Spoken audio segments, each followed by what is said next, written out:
ለስሙ ምዕራባውያን የሰለጠኑ ናቸው፣ በዲሞክራሲ በነጻነት የሚኖርባቸው ናቸው ይባላል።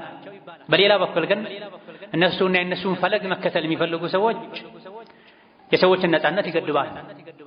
የእንስሳት ነጻነት መብት የተጠበቀ ባለበት ዘመን ላይ የተከበረው የሰው ልጅ የፈለገውን ማድረግ አይችልም ሙስሊም ከሆነ። በዘመናችን እኩልነት፣ መብት፣ ነጻነት የሚያገለግለው ሙስሊም ላልሆነ ሰው ነው። ሙስሊም የፈለገውን መልበስ አይችልም፣ እንደፈለገ መሆን አይችልም፣ የፈለገውን ማድረግ አይችልም። የሆነ በረሃ ላይ ጫካ ላይ አህያ ላይ ከአቅም በላይ ተጫነበት ተብሎ የእንስሳት መብት ተሟጋች ሰዎች ይንቀጠቀጣሉ።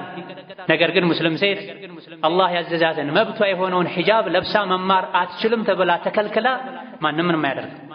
ሙስሊም በመሆኑ የሰው ልጅ ከአህያ በታች ይሆናል ማለት ነው። በእነሱ አስተሳሰብ፣ በእነሱ ነጻነት፣ በእነሱ እኩልነት።